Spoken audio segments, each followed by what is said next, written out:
பிரியமானவர்களே, எல்லோரும் எப்படி இருக்கீங்க? உங்களை மறுபடியும் வேதம் அறிவோம் என்கிற இந்த நிகழ்ச்சியின் வழியாக உங்களை சந்திப்பதிலே கர்த்தருக்குள் அதிக மகிழ்ச்சி அடைகிறேன். கடந்த 2 வாரங்களாக வேதமும் நாமும் அப்படின்னு நம்ம வச்சுக்கலாம். நம்ம நிறைய காரியங்களை பேசிட்டு வரோம். இந்த நாளிலும் கூட ஒரு முக்கியமான ஒரு டாபிக், பைபிளோடு கூட நம்ம எப்படி கனெக்ட் ஆகிறோம், கனெக்ட் ஆகும்போது என்ன நடக்குது அப்படிங்கிறத பற்றின நம்ம நிறைய காரியங்கள் பேச போகிறோம். தொடர்ந்து எங்களோடு இணைந்திருங்க. கர்த்தர் உங்களுக்கு நிறைய காரியங்களை இந்த நாள்லையும் கற்றுக் கொடுக்க ஆண்டவர் கிருபை தருவார். ஆமென். Sister praise the lord. எப்படி இருக்கீங்க? Praise the lord. ரொம்ப சந்தோஷம் உங்களை இந்த எபிசோடில் மறுபடியும் உங்களை சந்திப்பதில். அன்பு பிரைஸ் தி லார்ட்மா, நல்லா இருக்கீங்களா? ரொம்ப சந்தோஷம் சிஸ்டர். Praise the lord. எப்படி இருக்கீங்க? சரி, கடந்த 2 வாரங்களாக நம்ம வேதமும் நாமும் அப்படின்னு நம்ம வச்சுக்கலாம். வேதத்தோடு இணைக்கப்பட்ட ஒரு வாழ்க்கையில் என்னென்ன காரியங்கள்லாம் இருக்குது அப்படிங்கிறத பற்றி நம்ம பார்த்தோம். அதே மாதிரி வேதத்தை விட்டு பிரிக்கப்படுகிற ஒரு வாழ்க்கை, சாத்தானுடைய தந்திரம், இது என்ன, எப்படி வருகிறது, அதனுடைய பின்னணி என்ன அப்படிங்கிறத பற்றி பைபிள்லேருந்து நம்ம நிறைய காரியங்கள் நம்ம ரெஃபரன்ஸாக நம்ம பார்த்தோம். இந்த நிகழ்ச்சியை பார்த்து கொண்டு இருக்கிற வியூவர்ஸ் கூட அவங்க நல்ல ஃபீட்பேக்ஸ் கொடுத்துருந்தாங்க. வேதத்தோடு உண்டான ஒரு இணைப்பை குறித்து நீங்கள் சொன்ன காரியங்கள் எங்களுக்கு ரொம்ப ரொம்ப ஆசீர்வாதமானதாக, கண்கள் திறக்கப்படுகிறதாக இருக்குது அப்படின்னு சொல்லி சொன்னாங்க. எனக்குமே பர்சனலாக இதை குறித்து நம்ம பார்க்கும்போது நம்ம நிறையா அறிந்து கொள்ளணும், இன்னும் வேதத்தோடு நம்ம அதிகமாக நேரம் செலவழிக்கணும் என்பதை போல் ஒரு ஒரு ஒரு உந்துதல் நமக்கு இந்த நேரத்தில் நமக்கு என்ன செய்யுதுன்னா நமக்கு உண்டாகுது. நம்ம கடந்த 2 வாரங்களில் நம்ம பேசின ஒரு காரியம் என்னன்னு சொன்னால், வேதத்தோடு உண்டான ஒரு இணைப்பின் முக்கியத்துவங்கள், நம்ம எவ்வளோ இம்பார்ட்டன்ஸ் கொடுக்கணும். பாருங்கள், இன்றைக்கி நமக்கு நிறைய கமிட்மெண்ட்ஸ் நம்ம மத்தியில் நம்ம இருக்கிறோம். 2வது, நம்முடைய நேரத்தை அதிகமாக நம்மகிட்ட இருந்து திருடக்கூடிய பல காரியங்கள் நம்முடைய சுற்றி நமக்கு இருக்கிறது. அவைகளுக்கு நடுவில் கர்த்தருடைய வார்த்தைக்கு நம்ம என்ன செய்யணும்னா, நம்ம தான் நேரத்தை நம்ம என்ன செய்யணும்னா ஏற்படுத்தணும். நிறைய பேர் என்ன நினைக்கிறாங்கன்னா, வாய்ப்புகளும் சந்தர்ப்பங்களும் தானாக வரும் என்று நினைக்கிறாங்க. ஆனால் அது அப்படி கிடையாது. வாய்ப்பை நம்ம தான் ஏற்படுத்திக்கணும். சந்தர்ப்பங்களையும் நமக்கு தான் என்ன செய்யணும்னா, ஆண்டவர் நமக்கு சில ஏதுக்களை ஏற்படுத்துவார். ஆனால் அந்த நல்ல காலங்கள் இருக்கும் பொழுதே அந்த சந்தர்ப்பத்தை நம்ம என்ன செய்யணும்னா நம்ம பயன்படுத்தி கொள்வது ஒரு புத்திசாலித்தனமான ஒரு காரியம். ஆகவே வேதத்தோடு உண்டான ஒரு இணைப்பை குறித்து நம்ம நிறைய பேசணும்.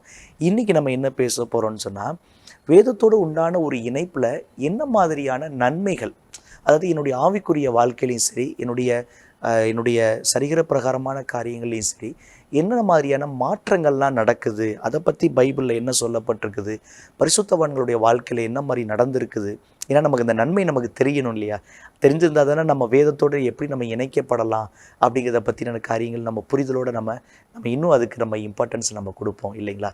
சொல்லுங்கள் சிஸ்டர், நீங்கள் அந்த நன்மைகளில் என்ன மாதிரியான காரியங்கள் நீங்கள் பார்க்குறீங்க? நீங்கள் வேதத்தை பிரதர் ஆராய்ந்து பார்க்கறதுனால நமக்கு வரும் நன்மைகள் அப்படின்னு பார்த்தோம்னா, நீதிமொழிகள் 12:4 சொல்லப்படுது, குணசாலியான ஸ்திரீ தன் புருஷனுக்கு கிரீடமாய் இருக்கிறாள் அப்படின்னு சொல்லப்படுது. அப்ப குணசாலியான ஸ்திரீ அவங்க தான் தன்னுடைய புருஷனுக்கு கிரீடமா இருக்க முடியும். அப்ப இந்த குணசாலியான ஸ்திரீயா எப்போ ஒரு பெண் மாற்றப்படுவார் அப்படின்னு பார்க்கும் பொழுது, அப்போஸ்தல நடபடிகள் 17ஆம் அதிகாரம் 11ஆம் வசனத்துல நம்ம பார்க்கும் பொழுது, பெரோயா பட்டணத்தார் மன வாஞ்சையாய் வசனத்தை ஏற்றுக்கொண்டு காரியங்கள் இப்படி இருக்கிறதா என்று தினந்தோறும் வேத வசனங்களை ஆராய்ந்து பார்த்ததினால் தெசலோனிக்கேயில் உள்ளவர்களை பார்க்கிலும் நற்குணசாலிகளா இருந்தார்கள். இப்ப இந்த வசனத்தை நம்ம படிக்கும் பொழுது பிரதர், நம்மளுடைய குணத்தையே அது மாற்றுகிறதா இருக்கு. வேதத்தை நம்ம ஆராய்கிறவர்களா நம்ம இருக்கும் பொழுது நம்மளை ஒரு நற்குணசாலியா அது மாற்றுகிறதா இருக்கு. நீங்க இந்த வசனத்தை சொல்லும்போது பாருங்களேன், அதுல மனோ வாஞ்சையாய் அப்படிங்கிற ஒரு வார்த்தை அதில் வர்றதை நம்ம கவனிக்கிறோம் இல்லைங்களா? அப்போ நம்ம ஒவ்வொரு முறையும் நம்ம வசனத்தை நம்ம படிக்கும் பொழுது ஒரு மன வாஞ்சை நமக்குள்ளே என்ன செய்யணும்னா, மன வாஞ்சை அப்படின்னு சொன்ன உடனே எனக்கு மனசில் ஒரு வசனம் நினைவுக்கு வருது. தம்பி, உங்களுக்கு எதாவது நினைவுக்கு வருதா? உங்களுக்கு எதாருக்கா நினைவுக்கு வருதா மன வாஞ்சையாய் இருக்கிறதை பற்றி? 2 பேதுரு புஸ்தகத்தில் ஒரு வசனம் இருக்குது இல்லைங்களா? அதில் என்ன சொல்லப்பட்டிருக்குன்னா, நம்ம திருவசனமாகிய ஞானப்பாலின் மீது நம்ம வாஞ்சி உள்ளவர்களாய் நம்ம இருக்கணும் அப்படின்னு சொல்லி அந்த வசனத்தை ஏதாவது நீங்க எடுத்து வச்சிருந்தீங்கன்னா அந்த வசனத்தை வாசிங்களேன், ஒரு முறை பார்த்துடலாம். நீங்கள் வளரும்படி புதிதாய் பிறந்த குழந்தைகளைப் போல திருவசனமாகிய களங்கமில்லாத ஞானப்பாலின் மேல் வாஞ்சியாய் இருங்கள். பாருங்களேன், வாஞ்சையா இருங்கள். எது மேல வாஞ்சையா இருங்கள்? வசனம் நமக்கு சொல்லிக் கொடுக்குற ஒரு ஆலோசனை, ஒரு புத்திமதி என்னன்னு சொன்னால், வசனத்தின் மேலே நமக்கு ஒரு தாகம், ஒரு வாஞ்சை. தாவீது கூட சொல்லும் பொழுது, கர்த்தாவே மான்கள் நீரோடையே வாஞ்சித்து கதறுவது போல் என் ஆத்துமா உண்மை அப்படின்னா அந்த இடத்துல அவருடைய வார்த்தை என்ன செய்யுதுன்னா இருக்குது. அப்போ கர்த்தருடைய வார்த்தையின் மேலே நமக்கு ஒரு பசிதாக நமக்கு என்ன செய்யணும்னா இருக்கணும். அதை நம்ம ஏற்படுத்தி கொள்ளணும். அந்த மனு வாஞ்சை அந்த இடத்துல கூட பாருங்களேன், அவங்களுடைய கேரக்டரையே மாற்றிருச்சு. அதுக்கு முன்னாடி அவங்க எப்படி இருந்தாங்கன்னு தெரியல. ஆனால் அந்த வசனத்தை ஏற்றுக்கொண்டதுக்கு பிறகு, வசனத்தை மனோவாஞ்சியை படிக்க ஆரம்பித்ததுக்கு பிறகு அவர்கள் நற்குணசாலிகளாய் மாறினார்கள். அப்படி வெறும் குணசாலின்னு கூட சொல்லப்படலை, நற்குணசாலிகள் அப்படி சொல்லப்பட்டிருக்கு. அப்போ ஒரு மனிதனுடைய அவங்களுடைய சுவாபங்களில் கூட ஒரு மாற்றம் இல்லைங்களா? ஒரு காலத்தில் நான் ரொம்ப கோபக்காரனாக இருந்தேன், நான் இப்போ சாந்த சொருவியாக நான் மாறிட்டேன் அப்படின்னு சொல்கிறதுக்கு ஏது எப்போ உண்டாகுதுன்னா, கர்த்தருடைய வசனத்தோட ஒரு மனிதன் இணைக்கப்பட்டிருக்கும் பொழுது அவனுக்குள்ள அப்படிப்பட்ட ஒரு மாற்றங்கள். இது ஒரு பெரிய ஆசீர்வாதம் இல்லைங்களா? தேவனுடைய சுவாபம்ல அந்த சுவாபத்தை நம்ம வெளிப்படுத்துகிறவங்களா என்ன செய்யுதுன்னா நம்மளை மாற்றுகின்ற பார்க்குறோம். சொல்லுங்கள் சிஸ்டர், நீங்கள் என்ன பார்க்குறீங்க? நமக்கு என்ன மாதிரியான நன்மைகள்லாம் நமக்குள்ளே உண்டாகுது, ஆவிக்குரிய நன்மைகள்?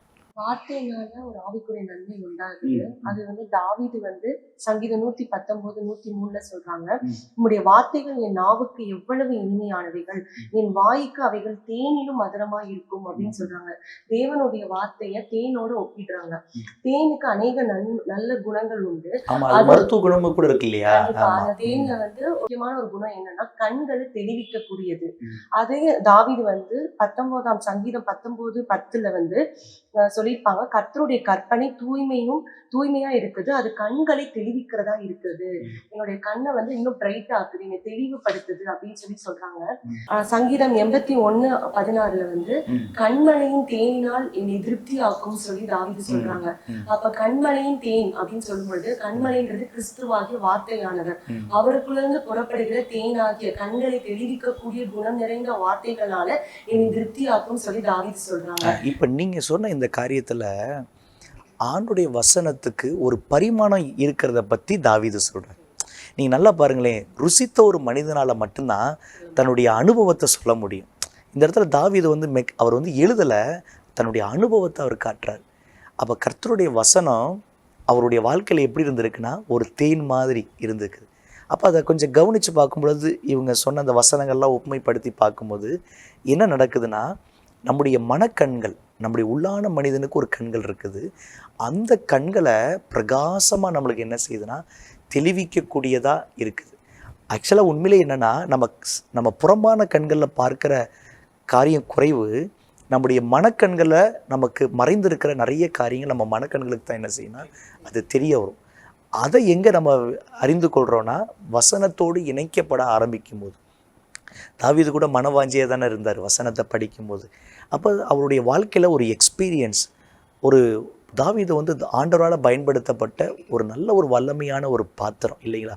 பலமான காரியங்களை செய்தார், சத்துருக்களை ஜெயம் கொண்டார், தேவனுடைய மன விருப்பத்தின்படி தன்னுடைய கையில் கொடுக்கப்பட்ட அந்த அழைப்பை நிறைவேற்றி முடிக்கிறதுல தாவீது ரொம்ப முக்கியத்துவம் உள்ளவதாக இருந்ததுக்கு காரணம் என்னென்னா, அவருடைய வார்த்தை, கர்த்தருடைய வார்த்தையோட தாவீதுக்கு உண்டான ஒரு இணைப்பை நம்ம இந்த இடத்துல பார்க்குறோம். அப்போ கர்த்தருடைய வசனம் ஒரு தேன் மாதிரி நம்மளை குணமாக்கும். அந்த வார்த்தை நம்முடைய கண்களை என்ன செய்யுதுன்னா தெளிவிக்கக்கூடிய ஒரு காரியமாக நமக்கு என்ன செய்யுதுன்னா நமக்கு இருக்குது. அப்போ இந்த பரிமாணத்தை நம்ம கண்டிப்பாக நம்ம என்ன செய்யலைன்னா ஆவிக்குரிய அந்த நன்மையை நம்மளும் பெற்றுக்கொள்ளணும். என்ன வியூவர்ஸ், நீங்கள் என்ன நினைக்கிறீங்க? கண்மலையின் தேனினால் என்னை திருப்தியாக்கும். நம்ம இந்த வசனத்தை நம்ம நிறைய முறை நம்ம படிச்சிருக்கிறோம். ஆனால் பாருங்கள், ஆண்டோடைய வார்த்தை ஒரு மனிதனுடைய கண்களை தெளிவிக்கும், அவனுடைய கண்கள் திறக்கப்படுகிறது என்கிறதை பற்றி ரொம்ப ஒரு அற்புதமான ஒரு காரியத்தை நம்ம பார்த்தோம். சரி, நம்ம தொடர்ந்து நம்ம இன்னும் நிறைய காரியங்கள் நம்ம பார்க்க போகிறோம். சொல்லுங்கள் கவிதா சிஸ்டர், நீங்கள் ஏதோ ஒரு காரியம், ஒரு ஆவிக்குரிய நன்மை ஏதோ ஒன்று நீங்கள் தியானிச்சிருந்தீங்க இல்லையா? சொல்லுங்கள், ஆண்டோடைய வார்த்தை நமக்குள்ளே என்ன மாதிரியான மாற்றங்களை, நன்மையை கொண்டு வருது? அண்ணே, சங்கீதம் 119:25 ஒரு அருமையான ஒரு வசனம் இருக்குண்ணே. என் ஆத்துமா மண்ணோடு ஒட்டி கொண்டு இருக்கிறது, உமது வசனத்தின்படி என்னை உயிர்ப்பியும். நம்ம வசனத்தினோடு இணைக்கப்படும் பொழுது கிடைக்கிற ஒரு பிரதானமான நன்மை என்னன்னா, நம்ம ஆத்துமா உயிர்ப்பிக்கப்படுறது. அது மண்ணோடு ஒட்டி இருக்கிற அந்த ஆத்துமாவை கர்த்தருடைய வார்த்தையினால உயிர்ப்பித்து நம்மளை கொண்டு போய் கர்த்தனை நிற்க செய்துனே. இந்த இந்த சம்பவம் எப்போ நடக்கும் அப்படின்னா, நம்ம வேதத்தில் வாசித்திருக்கிறோம். கர்த்தருடைய வருகையினப்ப நம்மளுடைய ஆவி ஆத்மா வந்து மறுரூபமாக்கப்பட்டு உயிர்ப்பிக்கப்பட்டு மண்ணிலிருந்து பிரிக்கெடுக்கப்பட்டு கர்த்தரிடத்துல போய் சேருவோம். இது அந்த நேரத்தில் நடக்க வேண்டியது. ஆனால் இந்த தாவீதுடைய அனுபவம் எப்படி இருக்கு அப்படின்னா, அனுதினமும் வேதத்தோடு நம்ம இணைக்கப்படுகிற அந்த வார்த்தையின்படி கீழ்ப்படுகிற அந்த அனுதினமும் இந்த உன்னதமான ஒரு அனுபவம் நமக்குள்ள உண்டாகுதுங்கிறத இவர் இங்க சொல்லியிருக்காரு. பூமியிலிருந்து உயிர்ப்பிக்கப்படுறோம், மண்ணான சாயலிலிருந்து நம்ம உயிர்ப்பிக்கப்படுறோம், பாவ கட்டிலிருந்து பிசாசின் பிடியிலிருந்தெல்லாம் நம்ம உயிர்ப்பிக்கப்படுறது அனுதினமும் உண்டாகிறத நம்ம இந்த வேத வசனத்துல இங்க பார்க்க முடியுதுங்க. ரொம்ப அற்புதமான ஒரு காரியம் இல்லைங்களா? ஆண்டுடைய வார்த்தை நம்மளை என்ன செய்யுதுன்னா உயிர்ப்பிக்க ஒரு வல்லமை. பாருங்களேன், ஆண்டுடைய வார்த்தைக்கு உயிர்ப்பிக்கிற ஒரு வல்லமை என்ன செய்யுதுன்னா, எபிரேயர்ல கூட ஒரு வசனம் இருக்குது இல்லையா? கணுவையும் ஊனையும் அது பிரிக்கக்கூடிய ஒரு வல்லமை உள்ளதாக இருக்குது. இந்த இடத்துல பார்க்குறோம், எதிலிருந்து நம்மை உயிர்ப்பிக்குதுன்னா இந்த பூமியின் சாயல். இந்த பூமிக்கு ஒரு சாயல் இருக்குது, பூமிக்குன்னு ஒரு தன்மை இருக்குது. இந்த தன்மையிலிருந்து நம்மளை வேறு பிரிக்கப்பட்ட ஒரு வாழ்க்கை. அப்போ கிறிஸ்தவ வாழ்க்கை என்பது, கர்த்தரோடு இணைக்கப்பட்ட ஒரு வாழ்க்கை என்பது வேறு பிரிக்கப்பட்ட அந்த வாழ்க்கை. இந்த வேறு பிரிக்கப்பட்ட வாழ்க்கையை நம்ம அனுதினமும் சீராக நம்ம நடக்கணும்னு சொன்னால் அதற்கு நமக்கு எது உதவியாக இருக்குதுன்னு சொன்னால் கர்த்தருடைய வார்த்தை இல்லைங்களா? இந்த வசனத்தில் நம்ம அதை பார்க்குறோம். அப்போ நம்முடைய வாழ்க்கையில் இந்த உயிர்ப்பிக்கப்படுதல் என்பது ஒவ்வொரு நாளும் நடக்கணும். அப்போ உயிர்ப்பிக்கப்பட எனக்கு என்ன நடக்குதுன்னா, நான் ஒரு சாயல் எனக்குள்ளேருந்து களைஞ்சு வேறு ஒரு புதிய சாயல் எனக்குள்ளே என்ன செய்யுதுன்னா தரிப்பிக்கப்படுது. அது என்னன்னா தேவனுடைய சாயல். அப்போ தேவனுடைய சாயலை எனக்குள்ளே உண்டாக்கி தேவனுடைய அவருடைய நினைவு, அவர் நினைக்கிற நினைவு, அவருடைய சாயல், அவருடைய காரியங்கள் எல்லாமே எனக்குள்ளே என்ன செய்யுதுன்னா எனக்குள்ளே டிரான்ஸ்ஃபார்ம் ஆகிற ஒரு காரியம், ஒரு நன்மை, ஒரு ஆவிக்குரிய ஒரு நன்மையை நம்ம பார்க்குறோம். அன்பு, நீங்கள் ஒரு பாயிண்ட்டை சொல்வதற்கு ரொம்ப ஒரு ஆர்வமாக நீங்கள் துடிதுடித்து இருக்கிறீங்க, சொல்லுங்கம்மா. அது வந்து தாவீதுடைய வாழ்க்கையில தான் நம்ம எடுக்கிறோம். நான் தாவீது வந்து ஒரு காரியத்தை சொல்றாரு, நான் பிழைத்திருக்கும்படி உமது இரக்கங்கள் எனக்கு கிடைப்பதாக உம்முடைய வேதம் எனது மனமகிழ்ச்சின்னு சொல்றாரு. மனமகிழ்ச்சி எவ்வளவு ஒரு நன்மையா இருக்கிறதுன்னு சொல்லி நம்ம பார்க்கிறோம். அதற்கு எடுத்துக்காட்டா தாவீது இன்னொன்னு சொல்றாரு, சங்கீதம் 37:4, கர்த்தரிடத்தில் மனமகிழ்ச்சியாயிரு, அவர் உன் இருதயத்தின் வேண்டுதல்களை அருள் செய்வார். நம்ம தேவனிடத்துல எப்பொழுதும் மனமகிழ்ச்சியா இருக்கும்போது என்னன்னா, தேவன் அவருடைய வார்த்தையை விட்டு யாரெல்லாம் பிரியாம இருக்கிறாங்களோ, அவருடைய வார்த்தை யாரெல்லாம் கை கொண்டு நடக்கிறாங்களோ, அவங்களுக்கு என்ன தேவை, இன்மைக்கு என்ன தேவை, மறுமைக்கு அவங்களோட ஆவிக்குரிய வாழ்க்கைக்கு என்ன தேவைன்னு சொல்லி தேவன் அவங்களுக்கு என்னென்னலாம் தேவைன்றதை பார்த்து செய்யறாரு. அவங்களுக்கு ஆசீர்வாதம் தராரு. அவங்களுக்கு எப்பொழுதும் சந்தோஷமா இருக்கும்படி அவங்களை வைத்திருக்காரு. பாருங்களேன், தாவீதுக்கு எவ்வளவோ காரியங்கள் இருந்துச்சு. ஆனால் ஆண்டவரே, என்னுடைய அந்த ராஜ்யம் எனக்கு மனமகிழ்ச்சின்னு சொல்லலை, நான் என்னுடைய ராஜ பதவி என்னுடைய மனமகிழ்ச்சின்னு சொல்ல, சத்ருவை ஜெயிச்சதை பற்றி கூட அது என் மனமகிழ்ச்சின்னு சொல்லலை.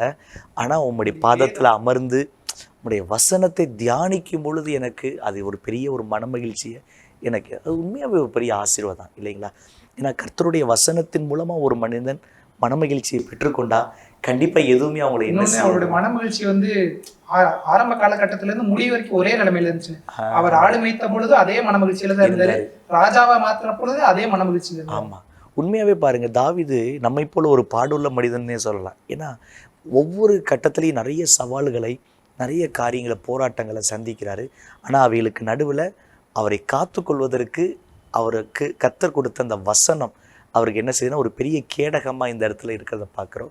அவருடைய இருதயம் கர்த்தரை விட்டு வழி விலகாமல் இருப்பதற்கு ஒரு நல்ல ஒரு மன மகிழ்ச்சியை ஆண்டவர் கட்டளை இடுகிறார். அப்போ இந்த நேரத்தில் நம்ம பார்க்கும் பொழுது நிறைய காரியங்கள் இல்லைங்களா, கர்த்தருடைய வசனத்தினால நமக்கு என்னென்ன காரியங்கள் நடக்குது. ஒரு முறை வேகமாக நம்ம இப்போ என்ன பார்த்தோம் அப்படிங்கிறத ஒரு முறை கவனிச்சிடமா.